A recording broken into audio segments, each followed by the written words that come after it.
so now let's start talking about these three elements in more detail. Offer, acceptance, consideration. Now remember, you have to have all three. So first let's talk about what we mean by the term offer. The term offer is significant because if I make you an offer, quote unquote offer, it is significant because you then can accept my offer. And when you accept it, we basically create a bilateral contract at that moment, all right? And so one of the first things a judge is going to analyze in a breach of contract lawsuit is, was there actually a quote unquote offer that was made, or was it something other than an offer? Because that's the first threshold. Was it actually an offer? So let's talk about the requirements for an offer on page 71. All right, so again, we're going to analyze, if I make a statement to you, like I send you an email or a verbal, page 71, or a text message, or even a written letter, telephone call, doesn't matter. I make a statement to you. The question is that an offer? What does it take for it to constitute an offer that can be accepted and therefore you have a contract? So the first thing that has to be present is what we call the present intent to contract. In other words, when I make the statement to you, it is my goal that we will hopefully enter into a contract. That's why I am making the statement. That is the purpose of my statement, not some other purpose or some other reason. It has to be my intent. I want to enter into a contract with you. That's why I'm saying what I'm saying. If my intent is something other than that, then no offer. The statement is not an offer. All right, so let me give you an example. So let's say we're going to go fishing. We're going to go up to Portland,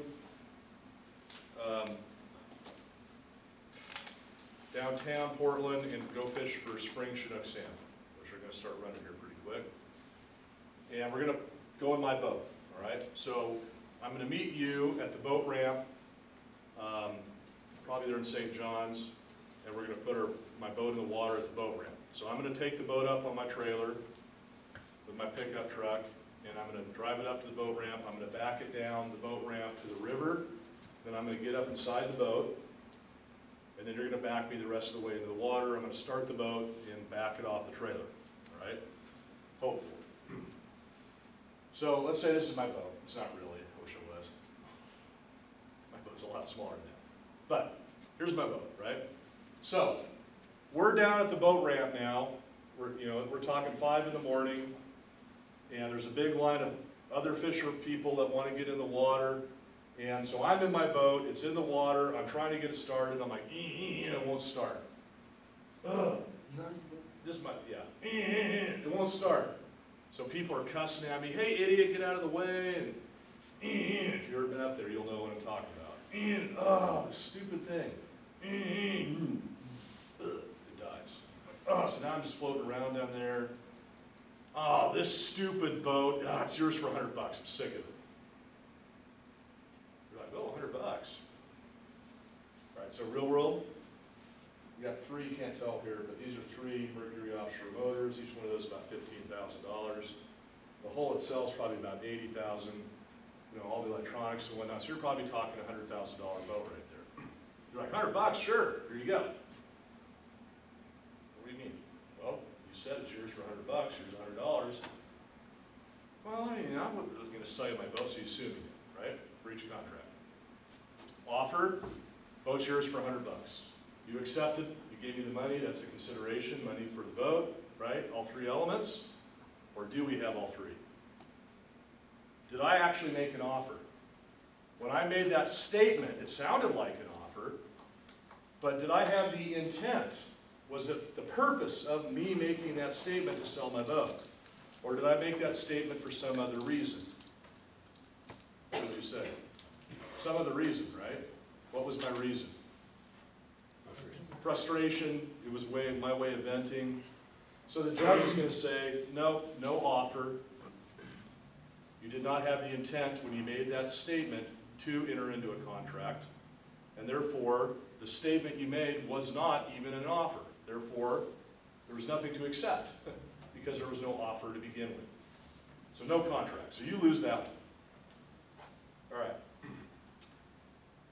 So next we have, back to intent, part 2. And this is the idea that both sides have to have the same intent. And we call this the meeting of the minds rule. This is an old rule. Goes back to Old English common law. And this is the idea that both sides must have the same intent. They must be thinking the same thing. Otherwise, no deal, right? So now let's say, all right, we go out fishing again. So we're out on my boat. We get in the water this time. This is like a month later after the lawsuit. We're friends again. You know, what's a lawsuit between friends? No big deal. So we're out fishing now. We make it out to the river. We're trolling around trying to catch a salmon. And while we're trolling around, I get to talking and I'm like, you know, I'm thinking about selling my vintage car. I want to sell my car. Need to raise some cash. So you've been over to my house and you're thinking, oh yeah, this vintage car is pretty nice. Right? You know what that is? 57 Corvette Stingray, that kind of condition. What would that sell for at auction? Well, back then or right now? Right now. I mean, if it looked like that, you can get somebody for it. Oh yeah, you were talking $100 grand, maybe to $200,000, maybe more than that, if it's really good condition. So you're like, okay, how much do you want for your vintage car? And I'm thinking, oh, you know, I'm going to need $5 grand, $5,000 cash. Oh, hold on for a minute. I got to get my other prop out here. There we go. All right, so 5,000 cash. So you're like, oh, 5,000 cash, that's a great deal. So you happen to have $5,000 on you, which you give to me. Remember, we're still out fishing. So you give me the 5,000, I give you a key. Here you go. And you catch a fish, and we're like, all happy, you reel it in. I'm like, tell you what, you come over, let's barbecue the fish up, I'll put it on the Traeger, and we'll have a nice meal, and then you can take your car home. Cool. So we get back to my house, we have our nice meal, we're all happy and everything, and you go to leave, and you start to go to the car. I'm like, what are you doing? Well, I paid you $5,000 for my vintage car. Not that vintage car. I was talking about this one. That's a 1972 Pacer. That's vintage, right? It's in great condition. It's out in my cow pasture at my farm. You paid $5,000 for that. All right, trivia question. Who drove a 1972, I think it was, might have been a 74 or 78, whatever. Powder blue Pacer. Had flames on the side. What movie? What was it? Not Smile Tap. No. You're on kind of the right genre. Wayne's World. Wayne's World. Very good. Wayne's World. With the liquor suspense and everything. Yep, exactly. Wayne's World. If you haven't seen Wayne's World, I highly recommend it. All right. So, you sue me again, right? So now we're going to court. Offer, I'll sell my vintage car. Now, is this like the boat one, or is this different? Did I have the intent to contract? Yeah, I did. I wanted to sell you my car. The problem is, we didn't have the same intent. You're thinking $200,000 Corvette, I'm thinking $5,000 AMC Pacer. You guys even remember these things? When I was in high school, people were driving these. Just like the ugliest car ever made. I call it a Pac-Man, because it was just, right? So now what's the problem? Different intent, right? So we did not have, there's my goofy little, a meeting of the minds, right?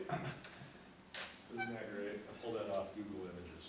Meeting of the minds. We're shaking hands, our minds are agreeing. No.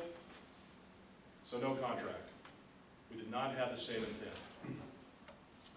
So now you lose again.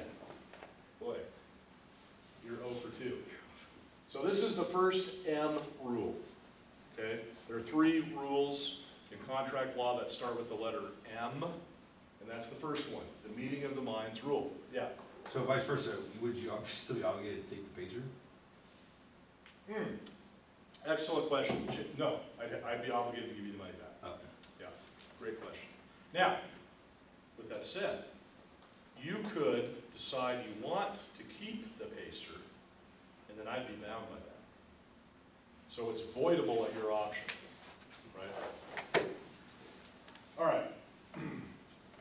For an offer, we also have to have specifics enough so you know what the deal's all about. That's the other problem with me saying, okay, I'll sell you my vintage car. It really wasn't an offer because I wasn't specific enough about which car, what the terms were, all that kind of thing. So an offer needs to be specific enough. It doesn't have to have every detail, but enough to where you know the basic terms of the deal. And it has to be communicated, obviously. So we have one area I want you to know about, and this is the area of an advertisement. We call this the advertisement rule.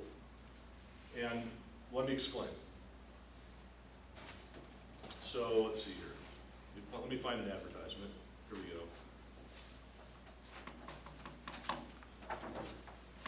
go. So let me explain the problem to you first. So if an advertisement, let's say, here's Safeway.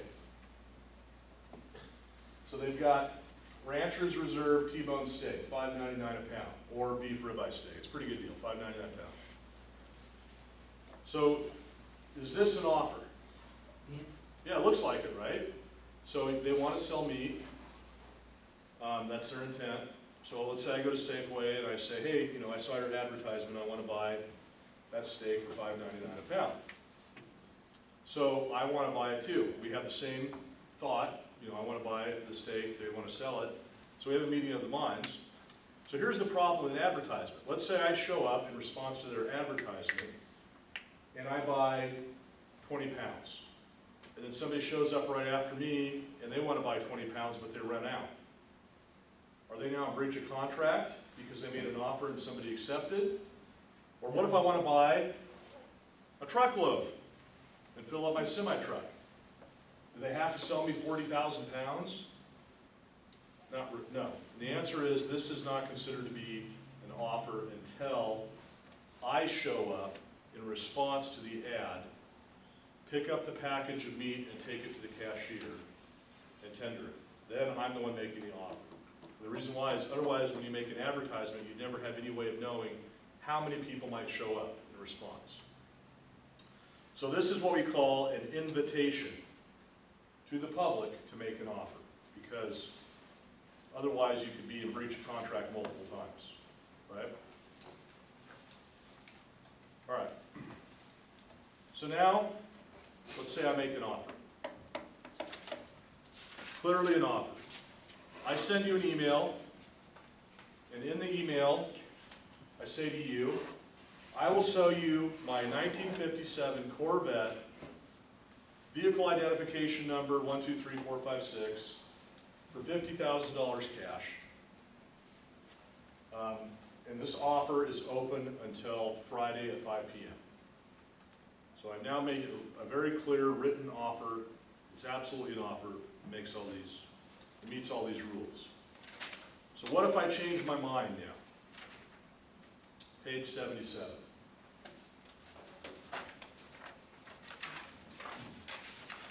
Once I make an offer, what are some ways that it may be terminated?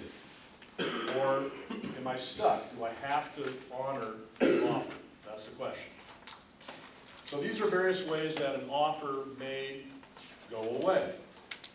Number one, if I put in the terms of the offer basically a date and time that it will no longer be valid, a kill date. So it's open till Friday at 5 p.m. Pacific Standard Time. If you haven't accepted by them, it dies of its own terms. It's void on its own.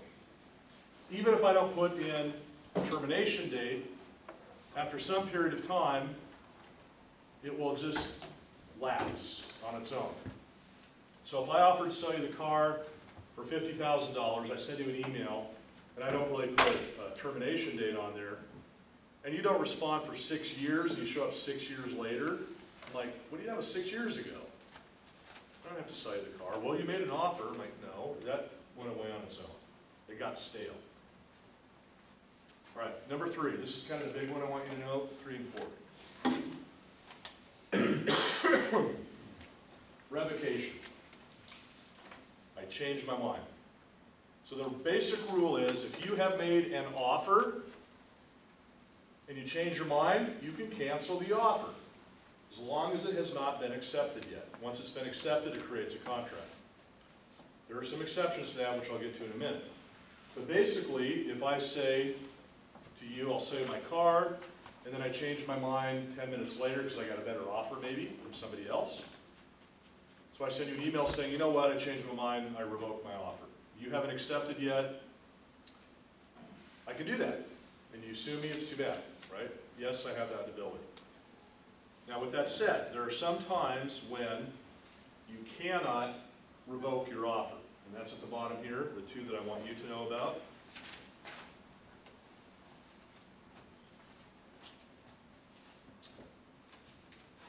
All right, so the first one is if you pay me to hold open the offer. So let's say I send you an email and I offer to sell you my Corvette for $50,000 in cash.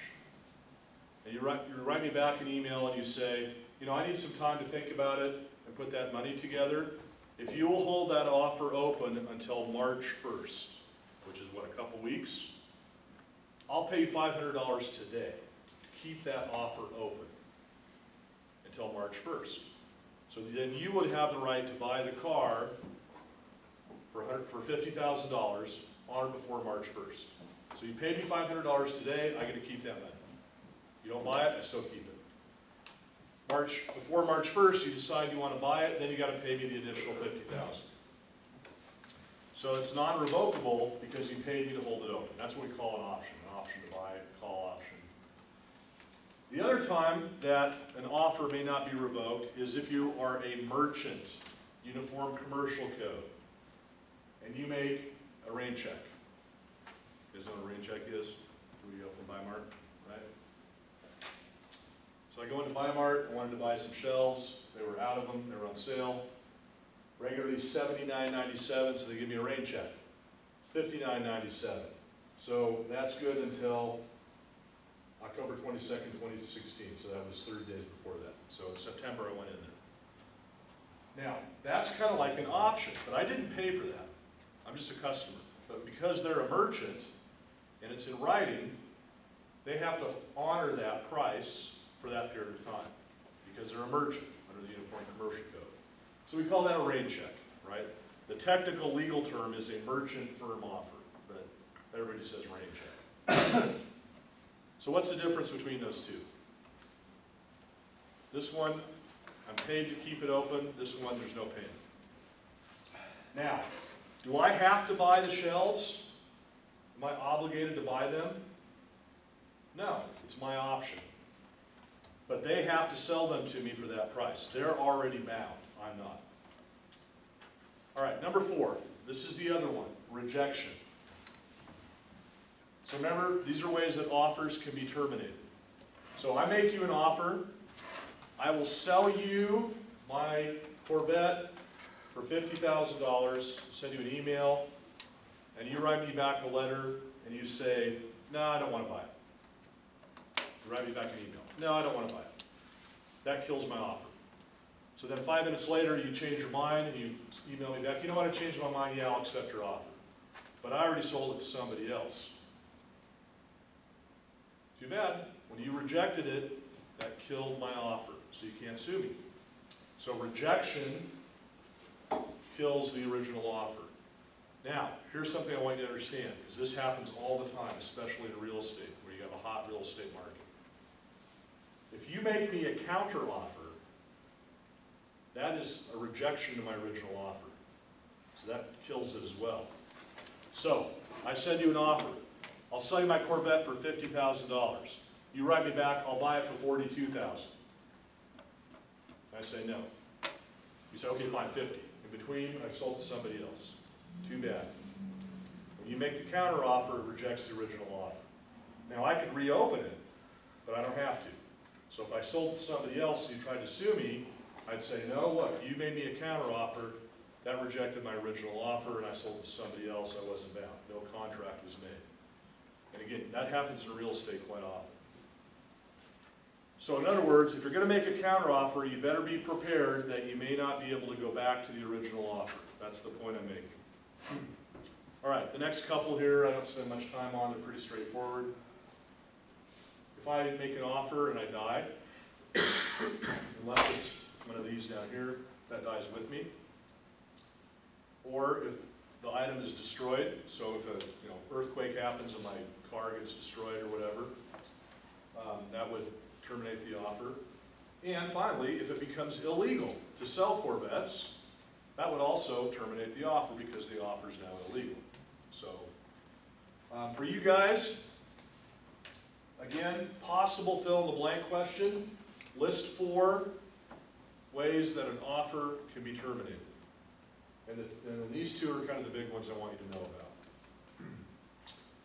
All right, I'll tell you what, because I forgot to enter your grades, and because my knee hurts and because I'm coughing, we're going to terminate the class.